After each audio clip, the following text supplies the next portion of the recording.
Hello, welcome to our channel, welcome to Amy's channel. आज मैं reading कर रही हूँ कि आप अपने पर्सन के माइंड में हैं या नहीं हैं।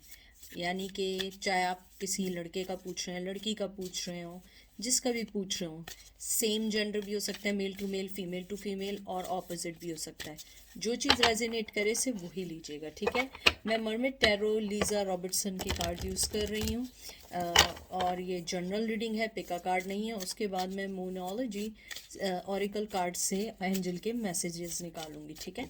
तो इससे मैं मैसेजेस निकालूंगी एंड में, और ये हमारा मेन है जिससे हम टैरो से आपके रीडिंग निकालेंगे। तो चलते हैं और देखते हैं। मैंने जब आपके कार्ड शफल किए, मुझे सबसे पहले ये चीज़ आई है कि आप उसके माइंड और दिल के दरमियान में हैं।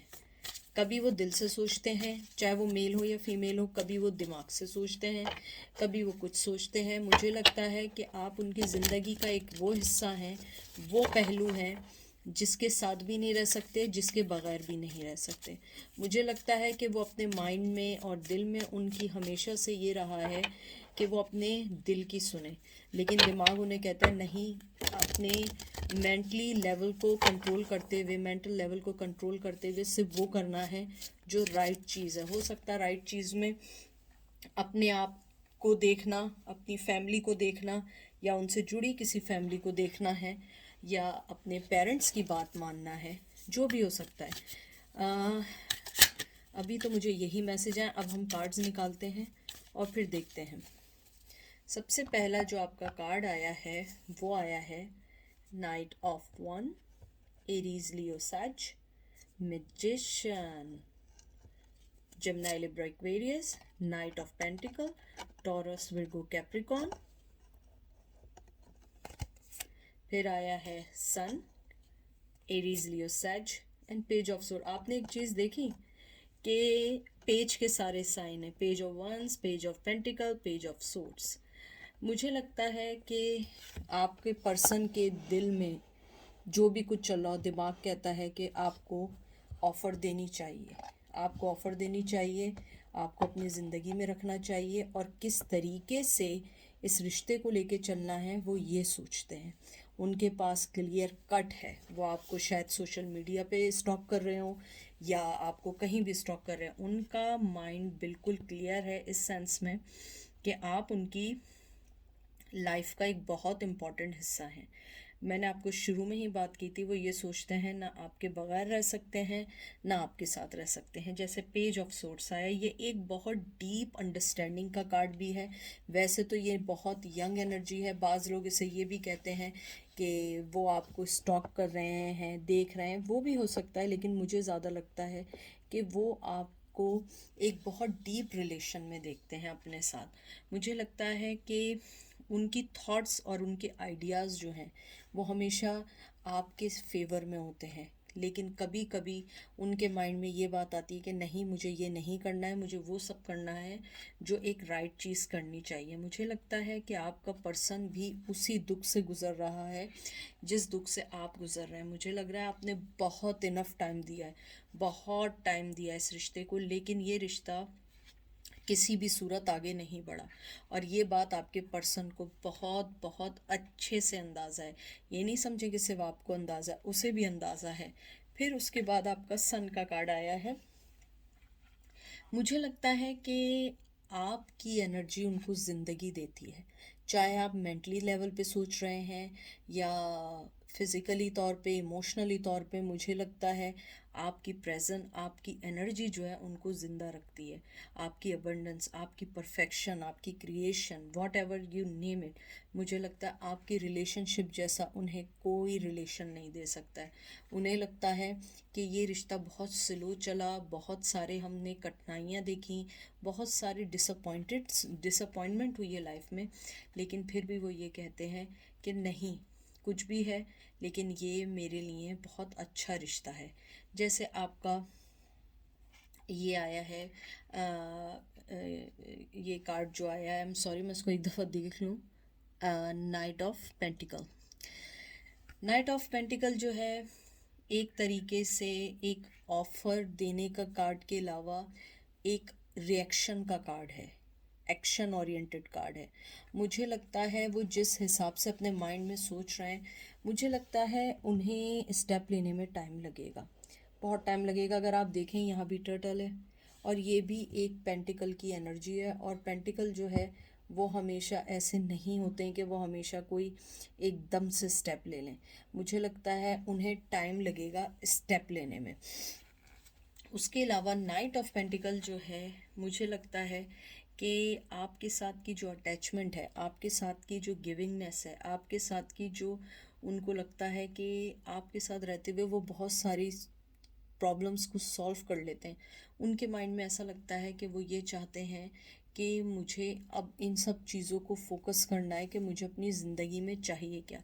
हो सकता है उन्होंने पहले अपनी ज़िंदगी में बहुत सारे उल्टे सीधे फैसले किए हों, लेकिन मुझे बहुत स्ट्रांगली लगता है कि उनके माइंड में है कि आपको कोई ऑफ़र भी देनी है और उसके साथ रिएक्ट भी करना है। चाहे स्लो रिएक्शन हो, चाहे बहुत लेट आपको पता लगे, लेकिन रिएक्शन है।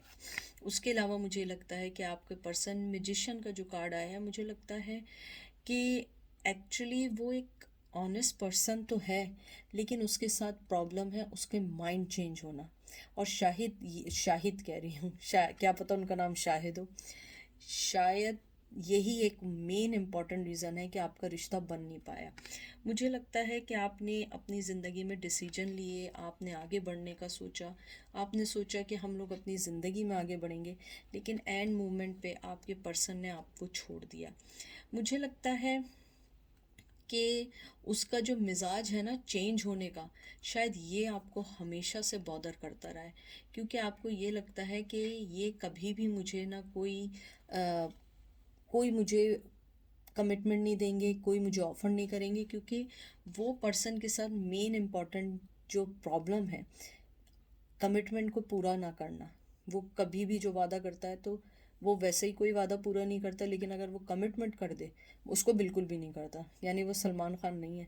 वो कहता है ना, अगर मैं एक दफ़ा कमिटमेंट कर लूँ तो फिर मैं अपनी भी नहीं सुनता हूँ। तो उसके साथ ये है कि वो जो कमिटमेंट करता है ना, वो उसको बिल्कुल भी नहीं करता है। और शायद यही एक वन ऑफ द रीज़न है कि आप लोगों में हमेशा से प्रॉब्लम रही है।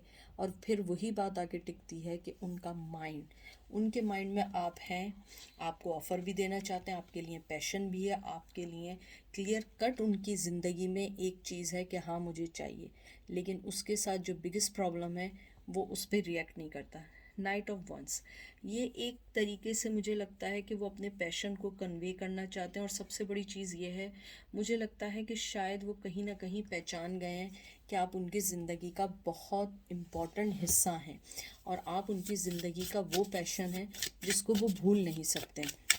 मुझे ये भी लगता है कि वो अपनी ज़िंदगी में बहुत सारी चीज़ें फेस कर चुके हैं, लेकिन आप एक ऐसा पर्सन है जिसको वो फेस नहीं करना चाहते, क्योंकि वो एम्बेरस हैं, रिग्रेट करते हैं जो उन्होंने गलत किया। उनके माइंड में आपके लिए बहुत सारे वो पछतावे हैं जो उन्होंने आपके साथ गलत किया, क्योंकि आप हमेशा से उनके साथ थी। डेथ, स्कॉर्पियो का कार्ड आया है, ट्रांसफॉर्मेशन का कार्ड आया है, 8 of swords, Gemini, Libra, Aquarius, hermit. दो कार्ड एक के बाद एक ऐसे आए, ये देख लें। 4 ऑफ कप्स, ये देख लें, आप इनकी शक्ल देख लें। Cancer, Scorpio, Pisces. मैं आपसे जो बात कह रही हूँ वही है, वो अपने माइंड में ट्रैप्ड हैं। उन्हें नहीं पता उन्हें करना क्या है, क्योंकि वो जानते हैं आप उनकी लाइफ में ज़रूरी हैं। वो जानते हैं कि वो आपको खो चुके हैं, चाहे मेल हो या फीमेल हो, लेकिन दिमाग कहता है नहीं, फिर एक चांस लेना चाहिए, फिर आगे बढ़ना चाहिए, अपने आप को चेंज करना चाहिए, ऑफ़र देनी चाहिए। लेकिन मुझे लगता है शायद उन्होंने इस बार जो आपके साथ किया है ना, आप उन्हें शायद ज़िंदगी भर माफ़ ना करना चाहें। मुझे लगता है आप भी कहीं ना कहीं बंधे हुए हैं, चाहे शायद नए रिश्ते में बंध गए हैं, या उनके जो उनका जो बिहेवियर आपके साथ बुरा रहा है, आप उस बिहेवियर से तंग आके आप आगे बढ़ चुके हैं। क्योंकि मुझे हर्मिट कार्ड आपके लिए स्ट्रांगली लग रहा है। मुझे लग रहा है कि आपने अपने आप को डिटैच कर लिया है।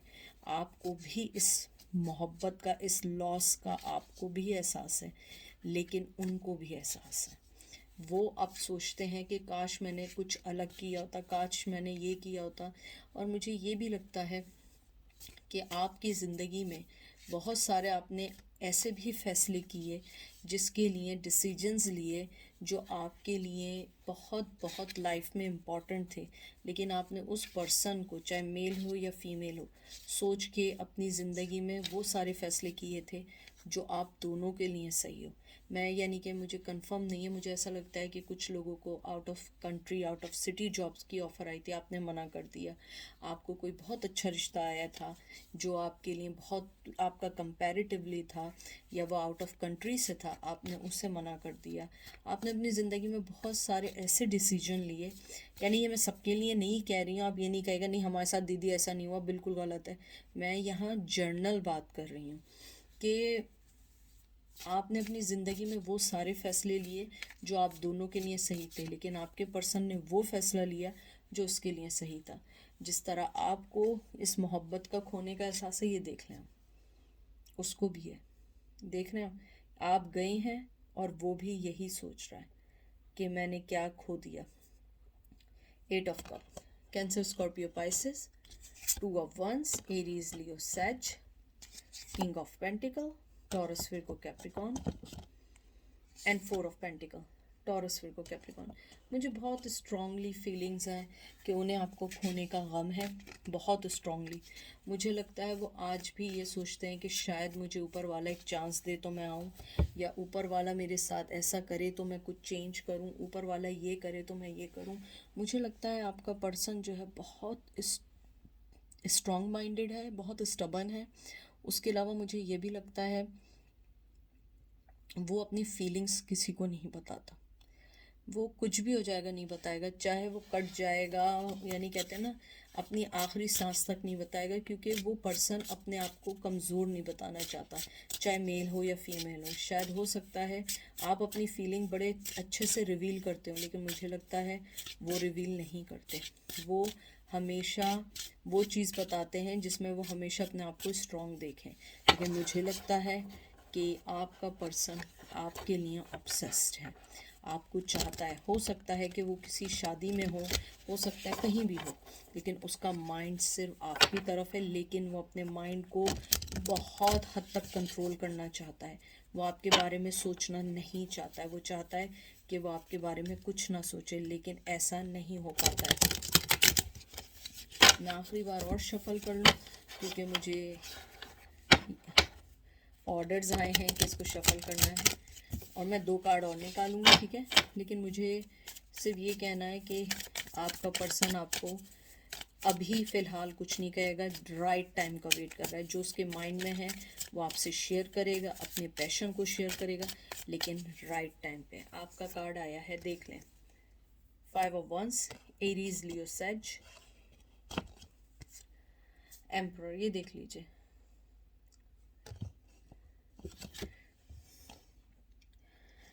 मुझे नहीं मालूम है, हो सकता है मुझे नहीं मालूम मैं सही बोल रही हूँ या गलत बोल रही हूँ। आप लोग किसी के यानी किसी को आप मानने वाले हैं जिनका नाम राम है। मुझे लगता है आप लोग उनको मानने वाले हैं।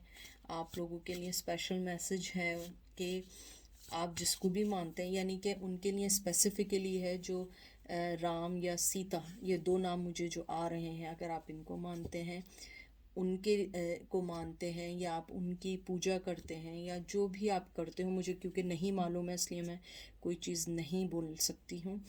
और उसके अलावा भी हट के अगर आप जिनको भी मानते हैं, वो आपको यही यहाँ पे कहना चाहते हैं कि आप अपनी दुआएं कायम रखें। आपका अच्छा वक्त भी है, लेकिन आप दोनों के दरमियान के जो भी कॉन्फ्लिक्शंस हैं वो इतने इजी नहीं हैं जितने इजी दिख रहे हैं। उनके माइंड में आपके लिए पॉजिटिविटी ज़रूर है, लेकिन उसके साथ साथ उनके पास जो नेगेटिविटी है वो उस पॉजिटिविटी को आगे नहीं लाने देती है। और मुझे ये भी लगता है आपका पर्सन बहुत कोशिश करता है पॉजिटिव होने का, लेकिन वो पॉजिटिव नहीं हो पाता है। वो चाहता है आने का, लेकिन वो उससे पहले नेगेटिव चीज़ें सोच लेता है या सोच लेती है। और मुझे उसके अलावा ये भी लगता है कि आप लोगों में से अगर कुछ लोग उसको क्या कहते हैं कि फुल मून, अगर आप लोग फुल मून के दरमियान आप लोगों की बर्थ हुई थी, तो मुझे लगता है कि आप लोगों को स्पेशली अब दुआएं रखनी चाहिए अपने लिए। आप अच्छा अपना जो है लोगों को कहते हैं ना कि अच्छी चीज़ें पढ़ें, नेगेटिविटी को हटाएं, क्योंकि मुझे लगता है कि आप लोग जब फुल मून में हुए हैं तो आपके उस टाइम जो था फुल मून, बहुत कहते हैं कि जब फुल मून था तो यानी कि फुल मून समझ लें कि ऐसा था कि उस वक्त आपकी जब बॉन्डिंग मतलब आप पैदा हुए हैं तो वो फुल मून जो था वो बिल्कुल पीक पे था। तो कुछ दफ़ा ऐसा होता है कि आप लोग जब कोई डिसीजन लेते हैं ना तो आपके पास पॉजिटिविटी आने से पहले वो पीक पे हर चीज़ चली जाती है। अगर नेगेटिविटी भी आती है वो पीक पे जाती है, पॉजिटिविटी आती है वो पीक पे जाती है। ये आपका कसूर नहीं है, ये आपके चार्ट का कसूर है। मुझे लगता है कि आप लोग जब आप लोगों की बर्थ हुई है, आप लोग उस वक्त जो है मून जो था फुल मून था और बहुत पीक पे था, और आप लोगों ने उस चीज़ की एनर्जी को अडाप्ट किया है, जिसकी वजह से आप लोगों का ये होता है कि कोई भी चीज़ आप लोग करते हैं सही भी करें तो वो इतनी एक्सट्रीम हो जाती है कि वो पॉजिटिविटी की जगह नेगेटिव बन जाती है। और मुझे लगता है आप लोगों के दरमियान के जो कॉन्फ्लिक्शंस हैं वो इतने कोई ख़ास नहीं थे जितने ख़ास कर दिए गए, जितने ख़ास बना दिए गए। मुझे लगता है कि आप लोगों का अच्छा वक्त आने वाला है और वो भी फुल मून में ही आपका चेंज होगा, यानी कि न्यू मून के साथ फुल मून में आपका चेंज होगा। और मुझे आई थिंक डेट याद नहीं है, फुल मून वेरी सून आने वाला है, तो आप उसकी डेट को सर्च करके देख लीजिएगा। उसके आसपास आप लोगों के लिए बहुत अच्छी खुशियाँ आने वाली हैं। देखते हैं एंजल आपको क्या कहते हैं। सबसे पहले कहते हैं believe in impossible, blue moon. फिर आपका जो कार्ड आया है देखें, balance spiritually and practically, full moon in Pisces. देखिए मैं जो आपसे बात कह रही थी वही बात है। सबसे पहले तो कह रहे हैं कि आप बिलीव करें कि आपके साथ अच्छा होगा। आप ये नहीं सोचें कि आपके साथ बुरा ही होगा, आपके साथ गलत ही होगा। अच्छे की भी उम्मीद रखें। जो नेगेटिविटी थी वो जा चुकी है। आप अपने बैलेंस आउट करें, स्पिरिचुअली भी और प्रैक्टिकली भी। न्यू मून जो आएगा पाइसेस का, उसमें आपके लिए बहुत अच्छी गुड न्यूज़ भी आ सकती है। आपकी लाइफ बैलेंस भी हो सकती है, ज़रूरी नहीं है गुड न्यूज़ ही आए, बैलेंस भी हो सकती है। उसके अलावा मुझे ये भी लगता है कि एंजल आपको ये कहना चाह रहे हैं कि उस पर्सन के आप माइंड में हैं, लेकिन उस पर्सन के साथ सबसे बड़ा जो उसका कमिटमेंट इशू है, उसके साथ जो उसकी लाइफ की दूसरी चीज़ें बहुत हैं, वो एकदम कोई डिसीजन नहीं लेगा। वो हालांकि आपके लिए नेगेटिव नहीं है, लेकिन फिर भी आपको अपना सोचना है कि आप क्या चाहते हैं, आपकी लाइफ में क्या चल रहा है। क्या आपको कहते हैं ना कि उसी को दोबारा चांस देना है, या लाइफ में किसी और को अपना ज़िंदगी का साथी बनाना है। और ये देख लीजिए, new moon in Capricorn, your work hard is paying off. ये देखें, आपका न्यू मून पर ही सारी चीज़ें आ रही हैं। मुझे लगता है न्यू मून का वेट करें और आप देखिएगा, या तो आपका मार्च में या आपका दिसंबर टू जनवरी नेक्स्ट ईयर बहुत अच्छा आने वाला है। तो ये थी आज की रीडिंग। आई होप आपको अच्छी लगी होगी। अपना ख्याल रखिएगा, दुआ में याद रखिएगा। Take care, bye.